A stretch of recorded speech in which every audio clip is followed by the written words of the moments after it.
నమస్కారం ETV news కు స్వాగతం ముందుగా ముఖ్యాంశాలు డిజిటల్ లావాదేవీలపై నేడు మోదీకి సీఎంల కమిటీ మధ్యంతర నివేదిక చవకగా ఉండాలని సూచన ఆధార్ చెల్లింపుల పద్ధతికి పేటెంట్ కోరాలని సిఫారసు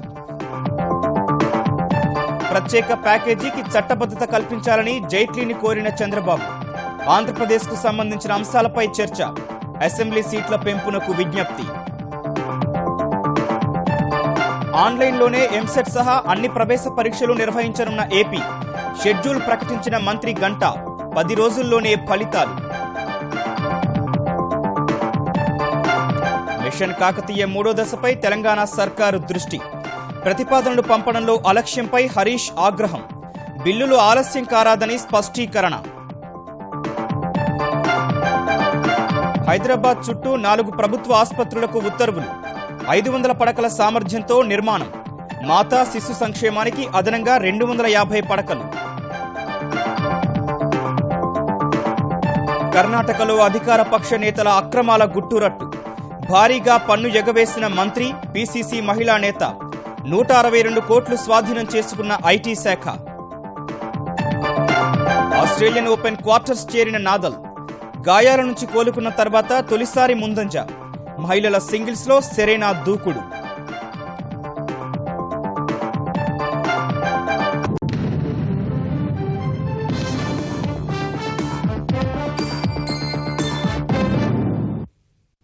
దేశంలో డిజిటల్ లావాదేవీలను ప్రోత్సహించేందుకు నగదు రహిత విధానాన్ని చౌకగా మార్చాలని చంద్రబాబు నేతృత్వంలోని ముఖ్యమంత్రుల కమిటీ నేడు ప్రధాని మోదీకి మధ్యంతర నివేదిక ఇవ్వనుంది మైక్రో ఏటీఎంలు బయోమెట్రిక్ యంత్రాలపై పన్ను తగ్గించడం సహా ఇటీవల నందన్ నీలేకని రిజర్వ్ బ్యాంకుకి ఇచ్చిన నివేదికను అమలు చేయాలని నివేదికలో పేర్కొన్నట్లు సమాచారం మొత్తం 10 పేజీల మధ్యంతర నివేదికను ప్రధానికి సమర్పించనున్న చంద్రబాబు ఆంధ్రప్రదేశ్ పెండింగ్ సమస్యలపైన చర్చించనున్నట్లు సమాచారం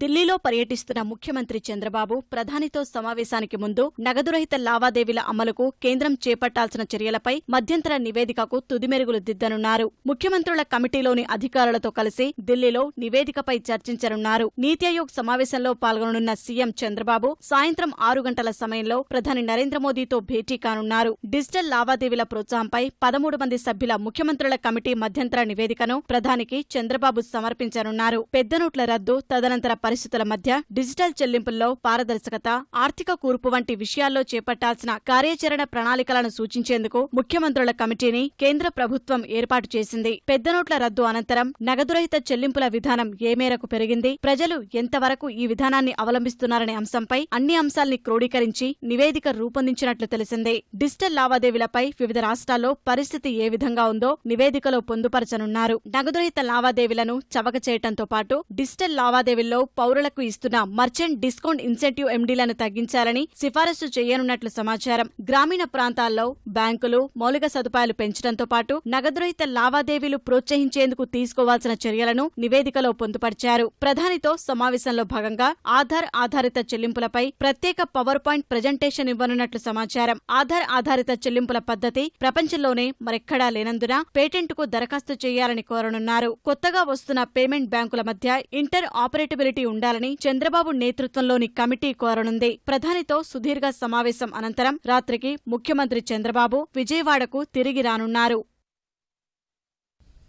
ప్రత్యేక ప్యాకేజీకి చట్టబద్ధత కల్పించాలని కేంద్ర ఆర్థిక మంత్రి అరుణ్ జైట్లీని ముఖ్యమంత్రి చంద్రబాబు కోరారు ఢిల్లీ పర్యటనకు వెళ్లిన ఆయన అరుణ్ జైట్లీతో సమావేశమై అనేక అంశాలపై చర్చించారు ప్రత్యేక ప్యాకేజీకి చట్టబద్ధత కల్పించాలని కోరారు ప్రత్యేక ప్యాకేజీ కింద ప్రత్యేక హోదాతో సమానమైన ఆర్థిక సాయం చేస్తామనే ప్రకటనను మంత్రివర్గ సమావేశంలో పెట్టి ఆమోదింపజేయాలని కోరారు ప్యాకేజీ కింద తమ ప్రభుత్వం పంపిన వివిధ ప్రతిపాదనలకు సాధ్యమైనంత త్వరగా అనుమతినివ్వాలని విజ్ఞప్తి చేశారు ఈ నెల 27, 28 తేదీల్లో విశాఖలో జరిగే సిఐఐ భాగస్వామ్య సదస్సు 2017కి ముఖ్య అతిథిగా హాజరు కావాలని జైట్లీని కోరారు విభజన చట్టంలో అపరిష్కృత సమస్యలను ఆర్థిక మంత్రి దృష్టికి తీసుకెళ్లారు శాసనసభ స్థానాల పెంపునకు బడ్జెట్ సమావేశాల్లో చట్ట సవరణ తీసుకురావాలని చంద్రబాబు విజ్ఞప్తి చేశారు మిషన్ కాకతీయ తొలి 2 దశలు విజయవంతం కావడంతో 3వ దశ పనులపై తెలంగాణ సర్కారు కసరత్తు ముమ్మరం చేసింది 3వ దశ కింద చేపట్టాల్సిన పనుల్లో 20% కూడా ప్రతిపాదనలు పంపడంలో అలసత్వం వహిస్తోన్న అధికారులపై తెలంగాణ నీటిపారుదల శాఖ మంత్రి హరీష్ రావు ఆగ్రహం వ్యక్తం చేశారు అత్యధికంగా మెదక్ జిల్లా నుంచి 268 ప్రతిపాదనలు సమర్పించిన అధికారులను అభినందించారు 10లోపు ప్రతిపాదనలు పంపించని జిల్లా అధికారులకు మెమోలు జారీ చేయాలని ఆదేశించారు. 3వ విడతలో పనులు చేపట్టే గుత్తేదారులకు బిల్లుల చెల్లింపులో జాప్యాన్ని సహించబోమన్న హరీష్ కార్యాలయాల చుట్టూ తిప్పుకునే సంప్రదాయానికి స్వస్తి పలకాలని సూచించారు. మిషన్ కాకతీయ 3వ దశకు వీలైనంత త్వరగా ప్రతిపాదనలు పంపాలని అన్ని జిల్లాల అధికారులను ఆదేశించారు. తెలంగాణ వ్యాప్తంగా ప్రతి సాగునీటి వనరు కింద వాస్తవ ఆయకట్టు నమోదు చేయాలన్న హరీష్ 46,000 చెరువులకు జియో ట్యాగింగ్ పూర్తి చేయడంపై ఇంజనీర్లను అభినందించారు. మిషన్ కాకతీయ పనులు సకాలంలో పూర్తి చేయని వారిని బ్లాక్ లిస్టులో పెట్టడం సహా మిగిలిన పనులను ఇతర గుత్తేదారులతో పూర్తి చేయించాలని సూచించారు. హైదరాబాద్ శివార్లో నిర్మించ తలపెట్టిన 4 మల్టీ స్పెషాలిటీ ఆసుపత్రులకు తెలంగాణ ప్రభుత్వం ఉత్తర్వులు జారీ చేసింది. 500 పడకల సామర్థ్యంతో ఎల్బీనగర్లోని విక్టోరియా మెమోరియల్ హోమ్, రాజేంద్రనగర్, మైలార్దేపల్లి, పేట్ బషీరాబాద్ పోలీస్ స్టేషన్ పక్కన, మియాపూర్ బస్ టెర్మినల్ పక్కన ఈ ఆసుపత్రులను నిర్మించనున్నారు. 500 పడకల మల్టీ స్పెషాలిటీ సేవలతో పాటు మాతా శిశు సంరక్షణకు సంబంధించి మరో 250 పడకలు కూడా ఉంటాయి. మొత్తంగా ఒక్కో ఆసుపత్రిని 750 పడకల సామర్థ్యంతో నిర్మిస్తారు. సంప్రదాయానికి భిన్నంగా ఫిబ్రవరి 1నే సార్వత్రిక బడ్జెట్ ప్రవేశపెట్టేందుకు అడ్డంకులు తొలగిపోయాయి. 5 రాష్ట్రాల ఎన్నికల దృష్ట్యా బడ్జెట్ వాయిదా వేయాలన్న వ్యాజ్యాన్ని సుప్రీంకోర్టు కొట్టేసిన కొద్ది గంటలకే కేంద్ర ఎన్నికల సంఘం సైతం ఎన్డీఏ సర్కారుకు అనుకూల నిర్ణయం ప్రకటించింది. ఎన్నికలకు ముందే బడ్జెట్ను సభ ముందుంచేందుకు అంగీకారం తెలిపిన ఈసీ కొన్ని ఆంక్షలు విధించింది. ఓటర్లను ప్రభావితం చేసేలా ఎన్నికలు జరిగే 5 రాష్ట్రాలకు మాత్రమే ప్రత్యేకించి ఎలాంటి పథకాల్ని బడ్జెట్ ద్వారా ప్రకటించరాదని స్పష్టం చేసింది. ఆ 5 రాష్ట్రాల్లో ప్రభుత్వం సాధించిన విజయాల్ని ఆర్థిక మంత్రి తన ప్రసంగంలో పేర్కొనరాదని ఈసీ తేల్చి చెప్పింది. అదే సమయంలో ఎన్నికలకు ముందు పూర్తిస్థాయి బడ్జెట్కు బదులుగా ఓట్ ఆన్ అకౌంట్ బడ్జెట్ను ప్రవేశపెట్టాలంటూ 2009లో చేసిన సూచనను ఎన్నికల సంఘం గుర్తు చేసింది. ఆ సలహాను ప్రభుత్వం దృష్టిలో ఉంచుకుందని కేంద్ర మంత్రివర్గ సచివాలయానికి పంపిన లేఖలో పేర్కొంది. పార్లమెంటు బడ్జెట్ సమావేశాలు సజావుగా సాగేందుకు సహకరించాలని కోరేందుకు లోక్సభ స్పీకర్, పార్లమెంటరీ వ్యవహారాల శాఖ వేర్వేరుగా అఖిలపక్ష సమావేశాలు ఏర్పాటు చేశాయి. బడ్జెట్ సమావేశాలు ఈ నెల 31న ప్రారంభం కానుండగా అందుకు ఒకరోజు ముందు అనంతకుమార్ అన్ని పార్టీల ప్రతినిధులతో భేటీ కానున్నారు. రాజకీయ పార్టీల నిధుల సేకరణలో పారదర్శకత అంశాన్ని ఈ సమావేశంలో ప్రధాని నరేంద్ర మోదీ ప్రస్తావించే అవకాశం ఉంది. అదే రోజు సాయంత్రం సుమిత్రా మహాజన్ అఖిలపక్ష భేటీ నిర్వహించనున్నారు. బడ్జెట్ సమావేశాల తొలి రోజు పార్లమెంటు ఉభయ సభలను ఉద్దేశించి రాష్ట్రపతి ప్రణబ్ ముఖర్జీ ప్రసంగిస్తారు. ఫిబ్రవరి 1న సార్వత్రిక బడ్జెట్ను ప్రవేశపెట్టనున్న కేంద్రం ఆర్థిక సర్వేను సైతం అదే రోజున సభ ముందుంచే అవకాశం ఉంది.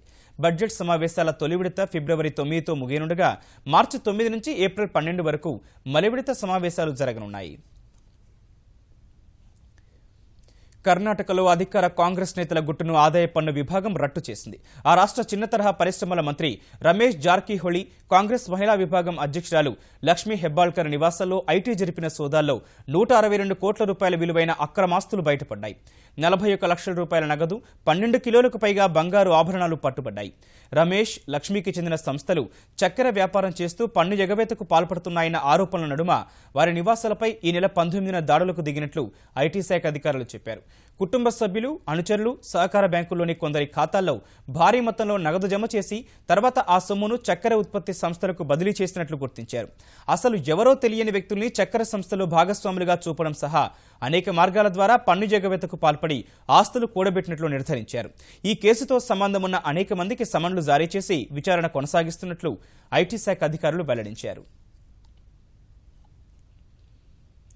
ఉద్యోగాలన్నీ అమెరికన్లకే దక్కాలని ప్రమాణ స్వీకారం రోజే తేల్చి చెప్పిన అగ్రరాజ్య అధ్యక్షుడు డొనాల్డ్ ట్రంప్ ఆ దిశగా అక్కడి దిగ్గజ వ్యాపార సంస్థలకు గట్టి హెచ్చరికలు చేశారు. అమెరికాకు బదులుగా పరాయి దేశంలో ఉత్పత్తి కేంద్రాలు ఏర్పాటు చేసే సంస్థల నుంచి భారీ మొత్తంలో సరిహద్దు పన్ను వసూలు చేయనున్నట్లు ప్రకటించారు. తమ దేశానికి చెందిన 12 దిగ్గజ సంస్థల ముఖ్య కార్యనిర్వహణాధికారులతో శ్వేతసౌధంలో సమావేశమైన ట్రంప్ ఈ మేరకు తేల్చి చెప్పారు. అమెరికాలోనే ఉత్పత్తి చేసి అక్కడి వారికే ఉద్యోగాలిచ్చేలా సంస్థల్ని ప్రోత్సహించేందుకు పన్నులను భారీగా తగ్గిస్తామని, నిబంధనల్ని సరళతరం చేస్తామని హామీ ఇచ్చారు. So a company that wants to fire all of its people in the United States and build some factory someplace else and then thinks that that product is going to just flow across the border into the United States, that's not going to happen. They're going to have a tax to pay, a border tax, a substantial border tax. So essentially I'm talking about no tax, because if you stay here, there's no tax. But if we're going to fire people and build a product outside, not going to happen. ఎన్నికల హామీకి అనుగుణంగా Obama కేర్పై ఉక్కుపాదం మోపిన 2 రోజులకే గత అధ్యక్షుడు తీసుకున్న మరో కీలక నిర్ణయాన్ని ట్రంప్ రద్దు చేశారు. చైనా ఆర్థిక ప్రభావానికి వ్యతిరేకంగా మిత్ర దేశాలను ఏకం చేసే లక్ష్యంతో బరాక్ ఒబామా ప్రతిపాదించిన ట్రాన్స్ పసిఫిక్ భాగస్వామ్యం టీపీపీ నుంచి అమెరికాను తప్పిస్తున్నట్లు ట్రంప్ ప్రకటించారు. ఈ మేరకు 12 దేశాల కూటమి నుంచి అమెరికా తప్పుకునేందుకు రూపొందించిన ఆ దేశంపై సంతకం చేశారు. ఈ చర్యతో అమెరికాలోని కార్మికులకు ఎంతో లబ్ధి చేకూరుతుందని ట్రంప్ చెప్పగా సొంత పార్టీకి చెందిన సెనేటర్ జాన్ మెక్కెయిన్ తప్పుపట్టారు. ట్రంప్ పొరపాటు చేశారని, టీపీపీ నుంచి తప్పుకోవడం వల్ల ఎగుమతుల్ని పెంచుకునే అవకాశాన్ని అమెరికా కోల్పోవడమే కాక ఆర్థిక నిబంధనల్ని ఇష్టారాజ్యంగా మార్చుకునేందుకు చైనాకు వెసులుబాటు లభిస్తుందని ఆందోళన వ్యక్తం చేశారు. మరోవైపు ఎన్నికల హామీలకు తగినట్లుగా సమాఖ్య ప్రభుత్వ ఉద్యోగుల నియామకంపై నిషేధం సహా అబార్షన్లు చేసే లేదా ప్రోత్సహించే ఎన్జీఓల నిధుల సేకరణపై ఆంక్షలకు సంబంధించిన మరో 2 ఆదేశాలపైన ట్రంప్ సంతకాలు చేశారు. ప్రవేశ పరీక్షలను ఆన్లైన్లో నిర్వహించి వారం 10 రోజుల్లోనే ఫలితాలు విడుదల చేసేలా ఆంధ్రప్రదేశ్ ప్రభుత్వం షెడ్యూల్ ప్రకటించింది. ఏప్రిల్ నుంచి మే 2వ వారం వరకు వివిధ ప్రవేశ పరీక్షలు నిర్వహించనున్నారు. ఇంజనీరింగ్ విభాగంలో ఎంసెట్ను ఏప్రిల్ 24 నుంచి 27 వరకు నిర్వహించనున్నారు. ఫలితాలను మే 5న ప్రకటిస్తారు. ఆంధ్రప్రదేశ్లో 2 లక్షల మంది విద్యార్థులు ఎంసెట్కి హాజరయ్యే అవకాశం ఉన్నందున 4 రోజుల పాటు పరీక్ష నిర్వహించాలని నిర్ణయించారు. బైపీసీ విభాగంలో ఎంసెట్ ఏప్రిల్ 28న జరగనుండగా మే 5న ఫలితాలు వెలువనున్నాయి.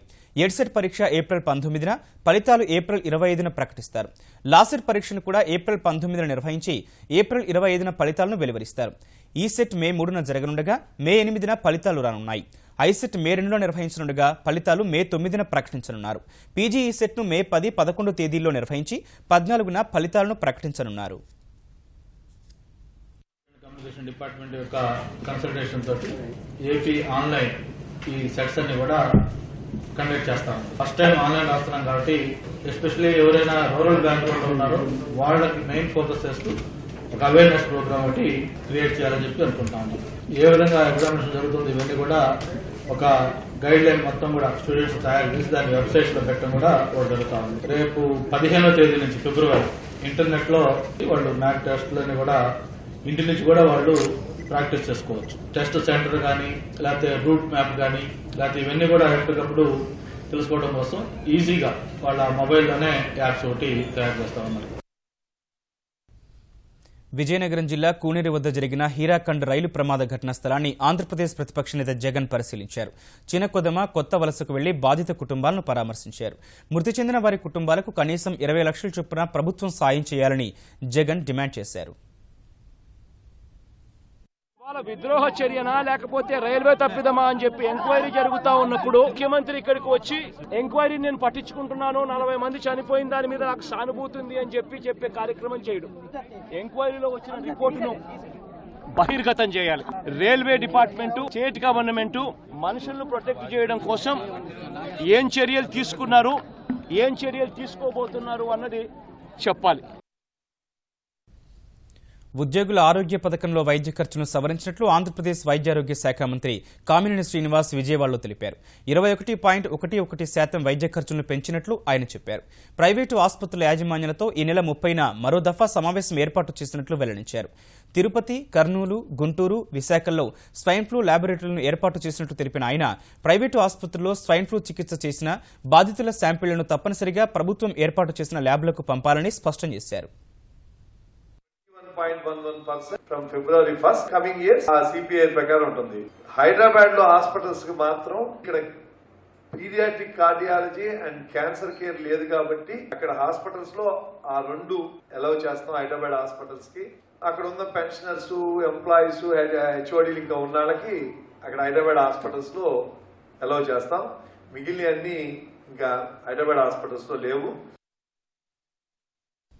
తెలంగాణలో మళ్లీ స్వైన్ ఫ్లూ ప్రమాద ఘంటికలు మోగిస్తోంది. ఆగస్టు నుంచి ఇప్పటి వరకు 178 మందికి స్వైన్ ఫ్లూ నిర్ధారణ కాగా 10 మంది చనిపోయారు. ఈ నెలలో 21 వరకే 74 మందికి ఫ్లూ నిర్ధారణ కాగా 5గురు మృత్యువాత పడ్డారు. ఏటా చలికాలంలో స్వైన్ ఫ్లూ విజృంభించే ప్రమాదం ఉందని తెలిసినా ముందస్తు నివారణ చర్యలు చేపట్టడంలో తెలంగాణ ఆరోగ్య శాఖ విఫలమైందనే ఆరోపణలు వినిపిస్తున్నాయి. స్వైన్ ఫ్లూ వచ్చిన వారికి ఇతర ఫ్లూ మాదిరిగానే జ్వరం, జలుబు, దగ్గు ఉంటుండటంతో కొంతమంది నిర్లక్ష్యం చేస్తుంటారని వైద్యులు చెబుతున్నారు. రోగనిరోధక శక్తి తక్కువగా ఉన్నవారికి, 5 ఏళ్లలోపు పిల్లలు, 60 ఏళ్లు పైబడిన వృద్ధులు, గర్భిణీలు, మధుమేహం ఉన్న వారికి H1N1 వైరస్ సులువుగా సోకే అవకాశం ఉంటుంది. తీవ్రమైన జ్వరం, జలుబు, శ్వాస సమస్యలు వంటి లక్షణాలు కనిపిస్తే వెంటనే ఆసుపత్రికి వెళ్లాలని వైద్యులు సూచిస్తున్నారు. ప్రైవేట్ ఆసుపత్రులు ఫ్లూ నిర్ధారణ పరీక్షలు ప్రభుత్వ ప్రయోగశాలలోనే చేయిస్తున్నా ఛార్జీలు వసూలు చేస్తున్నాయి. కార్పొరేట్ ఆసుపత్రులైతే H1N1 చికిత్సకు సుమారు 2-3 లక్షల బిల్లుల రూపంలో బాధిస్తున్నాయి. పరిస్థితి విషమించిన తర్వాత నోడల్ కేంద్రంగా ఉన్న గాంధీ ఆసుపత్రికి తరలించి చేతులు దులుపుకుంటున్నాయి. పౌర సరఫరాల శాఖలో ఉద్యోగ ఖాళీల భర్తీకి ప్రతిపాదనలు సిద్ధం చేయాలని తెలంగాణ పౌర సరఫరాల మంత్రి ఈటెల రాజేందర్ ఆదేశించారు. మర్రి చెన్నారెడ్డి మానవ వనరుల అభివృద్ధి కేంద్రంలో అధికారులతో సమీక్ష నిర్వహించిన ఆయన 2015-16లో రైస్ మిల్లర్ల నుంచి రావాల్సిన కస్టమ్ మిల్లింగ్ రైస్ను 100% రాబట్టినట్లు తెలిపారు. రేషన్ బియ్యం పక్కదారి పట్టకుండా నిరోధించేందుకు టాస్క్ ఫోర్స్ ఏర్పాటు చేయాలని సమావేశంలో నిర్ణయించారు. తెలంగాణలోని అన్ని చౌక దుకాణాల్లో ఈ-పాస్ యంత్రాలు ఏర్పాటు చేసి వినియోగదారులకు మెరుగైన సేవలు అందిస్తామని ఈటెల తెలిపారు. పెట్రోల్ బంకులు, షాపింగ్ మాల్స్, పెద్ద దుకాణాల్లో తూనికలు, కొలతల్లో జరుగుతున్న అక్రమాలను అరికట్టాలని అధికారులు మంత్రి ఆదేశించారు. తెలంగాణలో సీట్లు భర్తీ కాక సతమతమవుతోన్న ఇంజనీరింగ్ కళాశాలలు పూర్తిగా చేతులెత్తేసేందుకు సిద్ధమవుతున్నాయి. ఏటా సీట్లు మిగిలిపోతుండటంతో నడపలేమని మూసివేసేందుకు నిరభ్యంతర పత్రం ఇవ్వాలని 19 కళాశాలలు JNTUHకు దరఖాస్తు చేసుకున్నాయి. మరో 85 కాలేజీలు డిమాండ్ లేని పలు కోర్సులు ఆపేసేందుకు అనుమతి కోరాయి. దరఖాస్తు చేసుకున్న చాలా కాలేజీలకు JNTUH ఇప్పటికే NOC ఇచ్చేసింది. ఆ కళాశాలలు AICTE అనుమతి పొందేందుకు మార్చి 4లోగా దరఖాస్తు చేసుకోవాల్సి ఉంది. 2016-17 విద్యా సంవత్సరంలో 275 కాలేజీల్లో 138,168 సీట్లు ఉండగా 32,784 సీట్లు మిగిలిపోయాయి. 19 కళాశాలలు మూతపడి మరికొన్ని కళాశాలల్లో కొన్ని కోర్సులు నిలిచిపోతే బీటెక్ సీట్లు భారీగా తగ్గే అవకాశం కనిపిస్తోంది.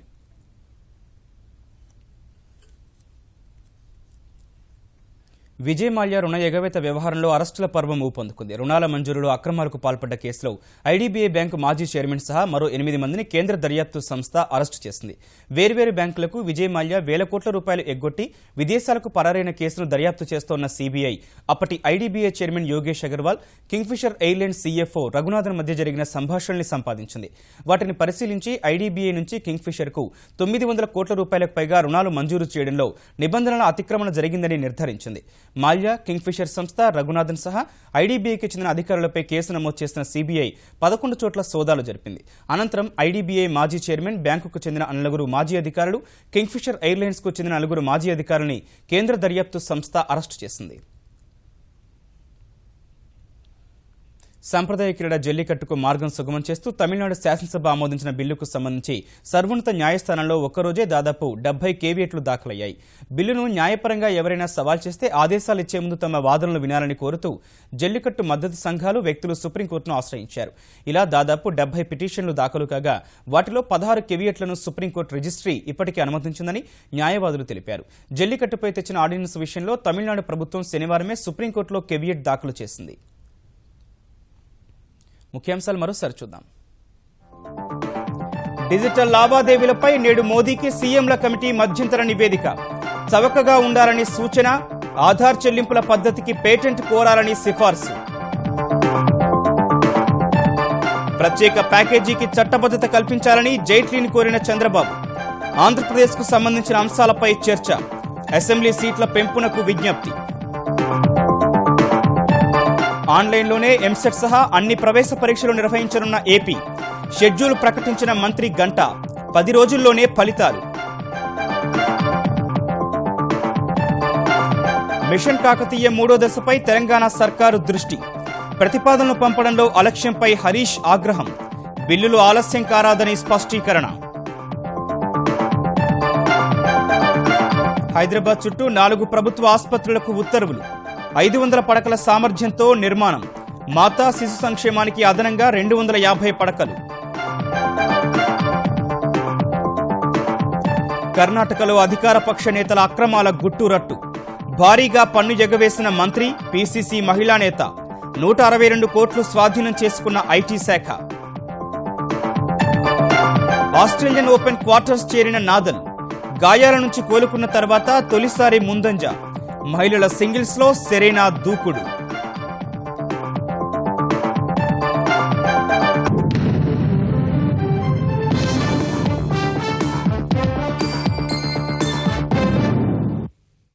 ఈటీవీ న్యూస్ సమాప్తం. నమస్కారం.